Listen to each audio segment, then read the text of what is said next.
Donc ce soir, on a le plaisir de recevoir Daniel Lallemand, que certains d'entre vous doivent connaître. Il est patron d'émission à Radio Courtoisie. Et il va nous parler où va l'Europe. Donc ses racines, c'est sa constitution actuelle et les problèmes qu'elle pose à chacun d'entre nous. Donc c'est un thème qu'on a abordé plusieurs fois cette année. Dans 15 jours, il y aura une Russe qui va parler où va l'Europe et le mystère russe. Donc ce sera un bon complément. Oui, avec Anna Gishkina, oui. En plus, elle est russe, elle est d'Arkhangelsk, donc elle sait de quoi elle parle. Voilà. Alors, à vous, cher ami. Merci, frère Thierry. Ben, d'abord, j'observerai que d'habitude, le proverbe dit après l'effort, le réconfort. Et là, grâce à frère Thierry, nous avons eu d'abord le réconfort avant l'effort. Voilà. Donc, je vais essayer de ne pas m'endormir et de vous parler d'Europe, ce qui est d'ailleurs tout un pari, voilà le sort qui s'abat. C'est tout un pari, pourquoi? Parce que on peut y être encore demain matin, sans avoir épuisé le sujet. Or là, j'ai un temps très limité, puisque je crois, je dispose d'à peu près 3/4 d'heure. Alors, je vais vous parler de l'Europe, je vais vous parler des Europes, des différentes conceptions de l'Europe, il y en a au moins 2. Moi, je suis un pan-européen, donc j'avoue, je confesse que je suis un pan-européen, donc on aura l'occasion d'y revenir. Alors, l'Europe, si vous voulez, on va essayer de voir 3 aspects. L'aspect géographique, avec les problèmes que ça pose, l'aspect civilisationnel, avec les problèmes que ça pose, et également, donc, l'Europe actuelle, les différents problèmes qui se trouvent posés par l'Union européenne, et les problèmes qui se posent à la cause pan-européenne. Voilà. Donc, alors d'abord, la géographie, on verra aussi la sociologie d'ailleurs, la psychologie, et comment peut-être faire mieux fonctionner l'Europe, que ce soit l'Union européenne, que ce soit la pan-Europe. Alors, sur le plan géographique, déjà, se pose un problème qui est très important, c'est quelles sont les limites de l'Europe, quelles sont les dimensions de l'Europe. Première approche, c'est l'approche dite continentale, c'est-à-dire que l'Europe est la pointe ouest, la pointe occidentale de l'Eurasie, et elle est limitée par les mers, les océans, et également de manière beaucoup plus floue par, dans sa partie orientale, par l'Europe, par l'Oural, pardon, pour reprendre l'expression du général de Gaulle, par l'Oural, qui n'est d'ailleurs pas une frontière absolue. Ça n'est pas les Pyrénées, ça n'est pas les Alpes, encore que les unes et les autres sont franchissables, le passé l'a prouvé. Et donc l'Oural, vous avez des Russes et vous avez des musulmans à l'ouest, vous avez des Russes et des musulmans à l'est, et par conséquent, l'Oural c'est un peu comme les Vosges. Un peu comme les Vosges, c'est-à-dire que ça se franchit assez facilement. Donc, dans la partie orientale, et c'est toujours là qu'on a trouvé des problèmes, l'Europe, elle n'est pas très clairement définie. Alors, il y a une autre approche, qui est l'approche civilisationnelle. C'est-à-dire, qu'est-ce que l'Europe? C'est une entité chrétienne. C'est ce qui la caractérise. Ça fera plaisir à frère Thierry, je suppose, c'est le christianisme. Le christianisme qui s'y est développé d'ailleurs à partir du Moyen-Orient, à partir de l'Orient, à partir de l'Asie, et par un certain nombre de prédicateurs qui ont répandu le christianisme. Et dans ma région, par exemple, moi je suis dans les Vosges, c'est au 7e siècle, c'est aux environs du 7e siècle, que la civilisation chrétienne s'est établie. Alors, ça pose des problèmes assez redoutables, d'ailleurs, dont vous avez vu qu'ils viennent à l'actualité, ils émergent à l'actualité. Vous avez dans le sud de l'Europe et dans le sud-est de l'Europe, des pays, dans les Balkans, des pays qui sont des pays musulmans. Je pense à l'Albanie, par exemple. L'Albanie, c'est à 66% à 2 tiers, 1 tiers musulmans. Hein. Et par conséquent, l'Albanie est-elle un pays européen? Si on regarde la civilisation, est-ce que c'est un pays européen? Si on regarde la géographie, oui. Si on regarde l'histoire, c'est une séquelle de l'Empire ottoman, donc ça n'est pas un pays européen. On pourrait dire un peu la même. Je ne parle pas du Kosovo, hein, qui est lui musulman à 90%, et par conséquent, fait-il partie de l'Europe ou doit-on l'exclure de l'Europe? Le Kosovo d'ailleurs mériterait tout un entretien à lui tout seul, parce que c'est un pauvre pays sur le plan économique, sur le plan politique il est en train d'échouer. Par exemple, l'an dernier, présenté par l'Albanie, le Kosovo était candidat à Interpol, l'Organisation internationale de police criminelle, Interpol, et ça a été rejeté. Cette année, le Kosovo n'a même pas osé présenter sa candidature.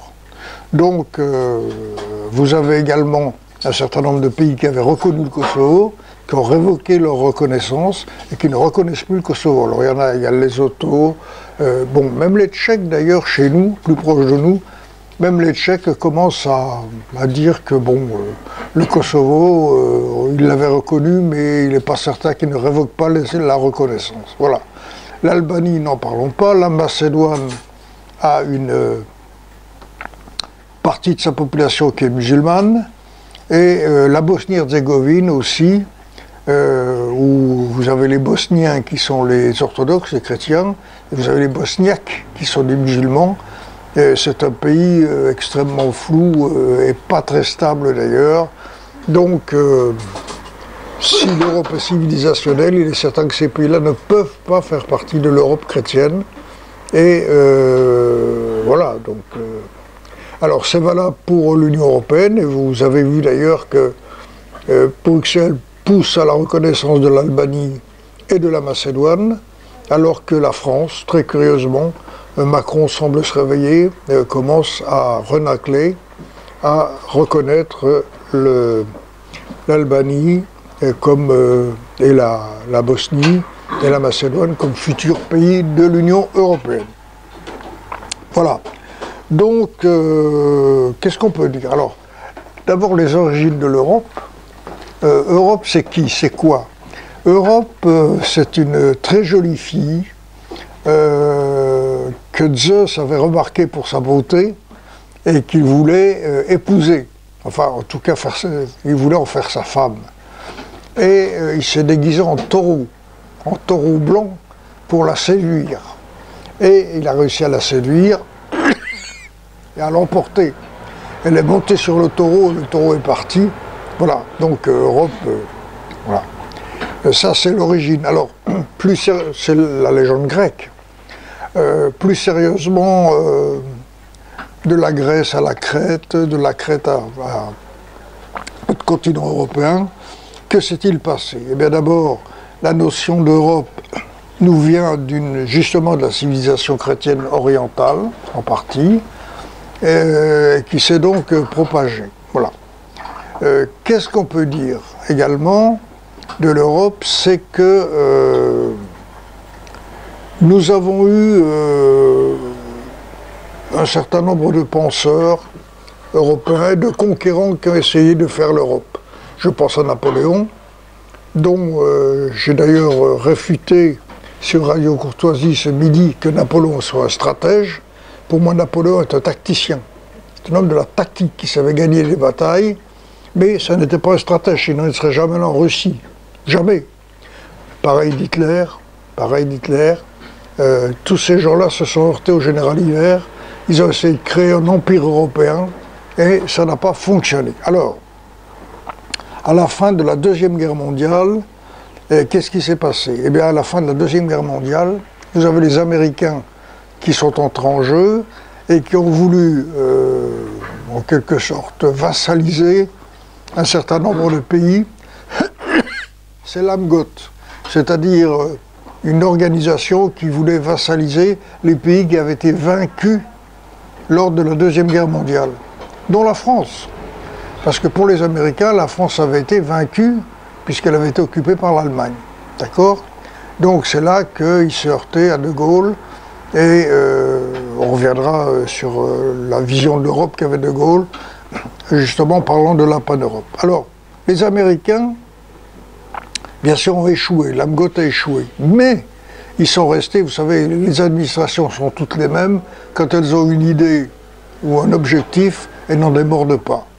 Donc, les Américains ont tenté, tout simplement, de faire une Europe occidentale américaine, enfin à leur dévotion, et sous leur contrôle, étant donné que les Russes avaient, de leur côté, colonisé, vassalisé un certain nombre de pays, les fameux pays d'Europe centrale et orientale. Voilà. Donc nous avons eu une Europe qui était en réalité une Europe tronquée, une Europe occidentale, qui est entrée dans l'OTAN, il paraît qu'il faut dire l'OTAN. Et pas l'OTAN, parce que l'OTAN, on m'a fait la remarque, c'est une prononciation en anglo-saxonne. Mais les anglo-saxons disent NATO, et pas du tout OTAN ni OTAN, encore moins OTAN. Voilà. Donc, ceci c'est pour la petite histoire. Il est certain que l'hégémonie américaine, on la ressent encore aujourd'hui. On la ressent encore aujourd'hui. Et bon, il y a un certain nombre de... On y viendra d'ailleurs avec la pan-Europe. Un certain nombre de structures qui échappent à lui. Alors, qu'est-ce qu'ils ont essayé de faire? Ils ont essayé de mettre en place donc cette Europe. Et cette Europe, c'est l'Union européenne. Tout simplement, c'est pour ça que quand on dit que l'Union européenne est un feu aux Américains, c'est pas faux. Elle a même été créée par eux pour faire pendant au bloc soviétique, au bloc de l'Europe orientale, au pacte de Varsovie, ici. Bien. Donc, l'Union européenne, si vous voulez, se heurte depuis un certain nombre de problèmes. Alors, pourquoi? Parce que justement, ils ont voulu en faire un empire. Et je renvoie à Durocell qui disait « tout empire périra ». C'est vrai, c'était vrai de l'empire de Napoléon, c'était vrai de l'Europe d'Hitler, c'est tout le temps vrai.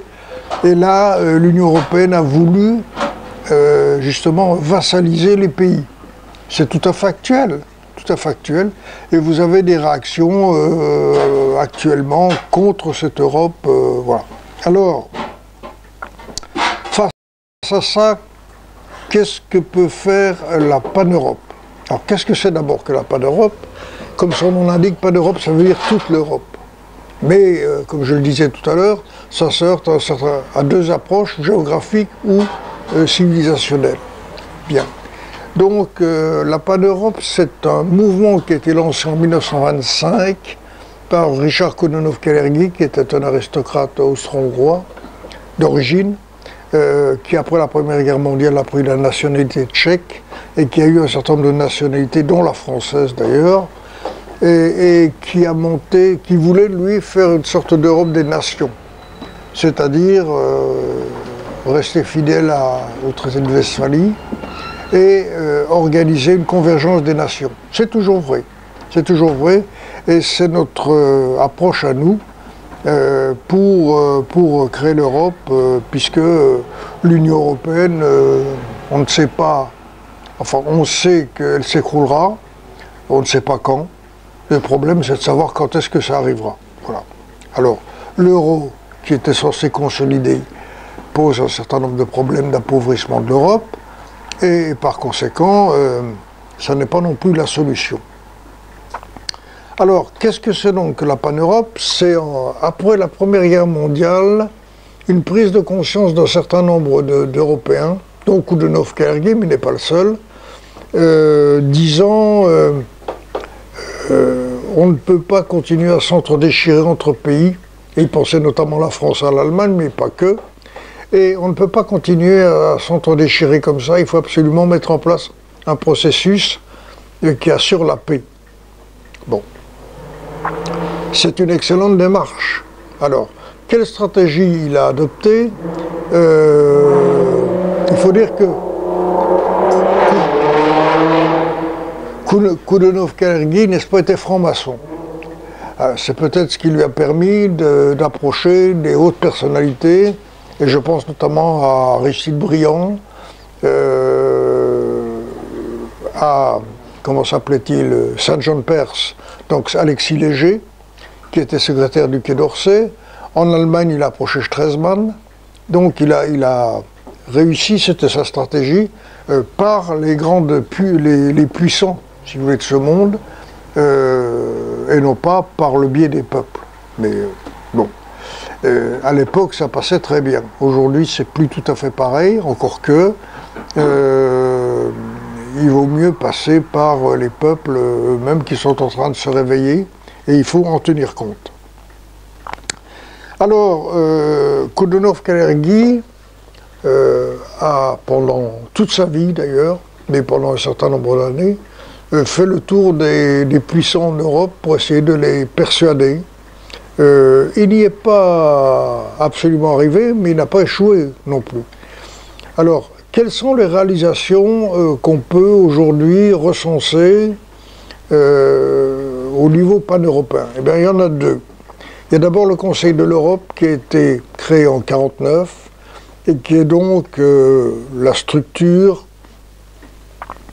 si vous voulez, qui véhicule l'idéologie des droits de l'homme, qui s'appuie sur les sociétés civiles et qui s'intéresse à la culture, au cinéma, au sport, donc aux activités de la société civile. Ce n'est pas véritablement une organisation politique. La deuxième organisation, c'est l'Organisation pour la sécurité et la coopération en Europe, l'OSCE, qui a été créée par les accords d'Helsinki de 1975 et qui nous a depuis assuré la paix. La paix, ce n'est pas l'Union européenne. La paix, c'est les accords d'Helsinki. Alors, qui sont basés sur deux piliers, si vous voulez. Le premier pilier, c'est l'intangibilité des frontières. Donc en 1975, on a regardé quelles étaient les frontières, on a dit elles sont intangibles. Ça, c'est le premier principe.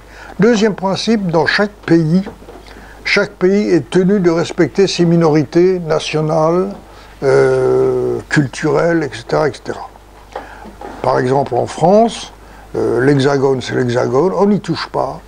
Mais la France est censée, alors ça pose un problème dont vous avez certainement entendu parler, ça pose le problème des minorités culturelles, les Alsaciens, les Basques, les Flamands, les Corses, etc., les Bretons, qui ont des cultures, qui ont des histoires, des cultures particulières et qu'il faut respecter. Voilà. Donc, si vous voulez, le processus est lancé. Est-ce que la France respecte ses minorités? Ça ne me paraît pas toujours évident. Ça ne me paraît pas toujours évident, mais bon, c'est comme ça. Et depuis 1975, nous avons la paix. Vous allez me dire, oui, mais il y a le Kosovo. On revient au Kosovo. Le Kosovo, c'est une violation des accords d'Helsinki. Il faut bien dire les choses comme elles sont. Violation d'ailleurs par un organisme militaro-industriel qui s'appelle l'OTAN. Hein, c'est eux qui ont bombardé la Yougoslavie, qui ont fait éclater la Yougoslavie, l'ancienne Yougoslavie, et qui ont arraché le Kosovo à la Serbie. Alors, c'est un très gros problème. C'est un très gros problème parce que les Balkans sont instables, pour plusieurs raisons. Les Balkans sont instables et le Kosovo, si vous voulez, et la Serbie, c'est une pomme de discorde. Je crains fort, personnellement, je crains fort que dans les années qui viennent, c'est l'histoire de l'Alsace-Lorraine, la Serbie va essayer de récupérer le Kosovo, comme nous avons essayé de le faire. Ça nous a coûté la Première Guerre mondiale. Hein. Et voilà donc un très gros problème. Alors, nous, pan-européens, qu'est-ce que nous pouvons faire? Ça vaut d'ailleurs pour l'Union européenne.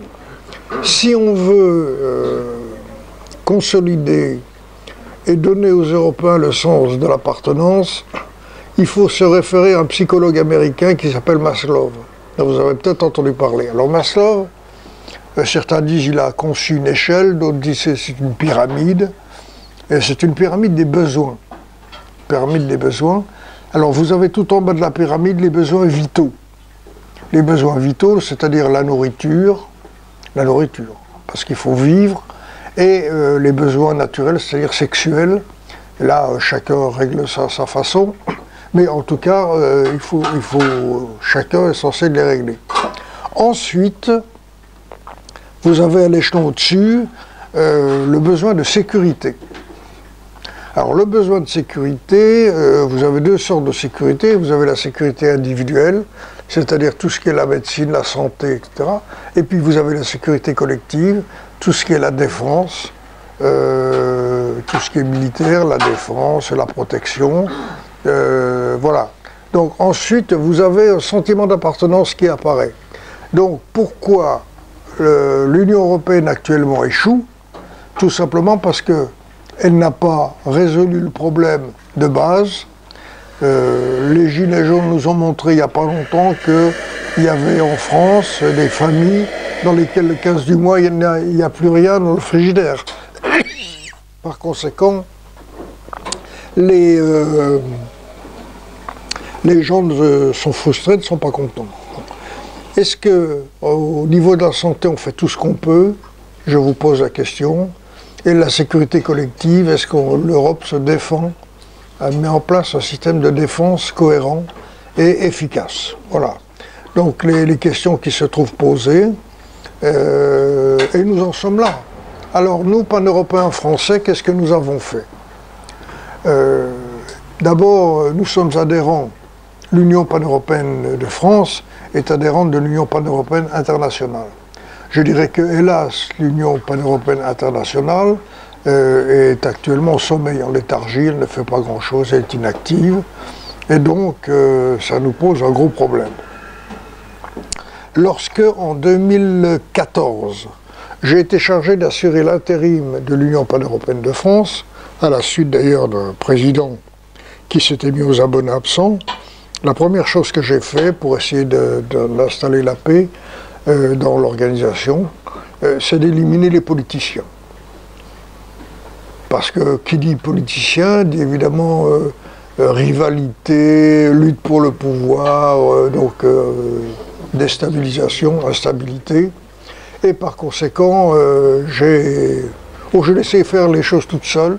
J'ai pris des positions que ces messieurs n'appréciaient pas, donc ils sont retirés, ils sont partis, voilà. Et depuis, je m'appuie sur la société civile. Alors nous avons travaillé en cercle concentrique, d'abord à partir d'un petit groupe qui est autour de moi, d'une demi-douzaine de personnes, des gens tout à fait sympathiques, intéressants. Ensuite, nous avons petit à petit, et aujourd'hui nous en sommes à 300 relais dans les secteurs politiques, diplomatiques, intellectuels, universitaires, etc. Enfin, dans tous les domaines, militaires. Dans tous les domaines, ce qui fait quand même un environnement tout à fait substantiel. Mais ça ne suffisait pas, parce que nos statuts en tant que membre de l'Union pan-européenne internationale nous contraignent à travailler en France.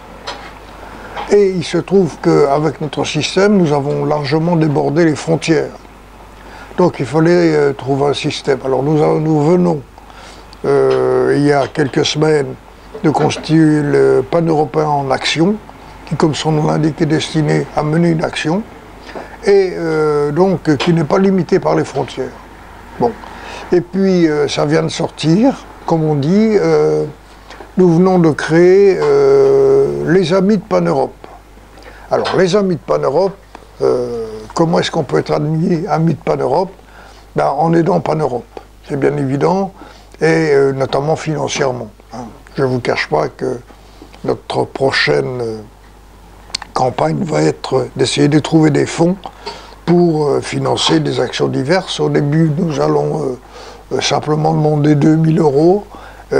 Ça peut paraître beaucoup, en réalité c'est rien du tout, pour certains c'est rien du tout, parce que nous voudrions accéder dans de bonnes conditions à un fonds Coudenhove-Kalergi qui nous permettra d'avoir la connaissance de l'ensemble de l'œuvre de Coudenhove-Kalergi, de manière à ce qu'on ne puisse pas nous manipuler sur cette affaire-là. Alors, c'est important, pourquoi? Parce que il est évident que les Américains, enfin les services américains, je n'hésite pas à les désigner, voient d'un très mauvais œil Pan-Europe. Pour une raison très simple, c'est que ça entre en rivalité avec l'Union européenne qu'ils ont créée. C'est aussi simple que ça. Et ils ont lancé une campagne. Alors ça, c'est l'entourage de Walter Hallstein, qui était le premier président de la Commission européenne, qu'on appelait d'ailleurs la Commission Hallstein à l'époque. Walter Hallstein qui était un agent américain, d'ailleurs, c'est un nazi récupéré par les Américains et, je dirais, utilisé par eux, réhabilité par eux, utilisé par eux. Ils l'ont placé aux côtés d'Adenauer en Allemagne. Enfin, c'est une manipulation assez choquante. Et donc Walter Hallstein a lancé une campagne, enfin son entourage, en tout cas sa femme, ont lancé une campagne contre le mouvement de Pan-Europe. C'est pour ça que vous avez peut-être entendu parler d'un soi-disant plan Kalergi. Le plan Kalergi n'existe pas. C'est une fiction. C'est une invention pure et simple, de manière à essayer de déconsidérer Koudenov-Kalergi. Alors, en quoi ça consiste? Ça consiste à dire, ah, Koudenov-Kalergi, oui, c'était d'abord un métis. Il était eurasien, sa mère était japonaise. Et c'est un bâtard, disait Hitler, et par conséquent, Kalergi, il veut faire envahir l'Europe par des Africains, de manière à créer une population négroïde. Une population négroïde. Alors, semblable aux anciens Égyptiens. Alors c'est très bien, mais est-ce que vous avez vu des anciens Égyptiens? Est-ce que vous savez comment ils étaient? Hein? Vous savez comment ils étaient faits? Ben, moi je ne sais pas, j'en ai jamais vu. Voilà. Donc tout ça, ça ne tient pas debout, mais vous avez des gens extrêmement sérieux qui propagent cette affaire-là. Ça a été très bien monté par des cabinets de professionnels, et donc un de nos grands soucis, c'est de rétablir la vérité. Il y en aura d'ailleurs, je pense, pour un certain nombre d'années. Hein. Moi, à mon âge, je ne suis pas sûr d'arriver au bout, on verra bien. Voilà, donc notre grand problème, c'est celui-là. Et nous allons donc essayer de recueillir quelques fonds pour lancer une étude qui serait évidemment gratuite, puisque on fait l'étude pour nous, mais ça entraînera quelques frais, parce qu'il faudra se déplacer, il y a l'hôtel, donc on a besoin de 2000 €. Voilà. Alors l'avenir, eh bien entendu, je ne vous dirai pas, parce que je ne veux pas trahir les secrets, mais nous n'allons pas nous arrêter là. Nous avons un projet beaucoup plus important, mais il nous faudra entre 1 an et 2 ans et beaucoup d'argent pour le réaliser. Donc on retombe toujours sur le même problème. Et je pense quand même voir ça aboutir de mon vivant. Je ferai tout pour. Voilà. Voilà ce que je voulais vous dire pour l'Europe. Alors, je pense que le mieux sera que vous preniez la parole et que vous posiez des questions, parce que je ne me fais pas d'illusions. J'ai à peine, comme je vous disais, j'ai à peine effleuré le sujet. Je ne sais pas si j'en suis aux 3/4 d'heure, mais j'ai à peine effleuré le sujet. Il y aurait beaucoup à dire. Et le mieux, c'est que maintenant, je vous laisse la parole. Je vais essayer de répondre de mon mieux à vos questions. Merci.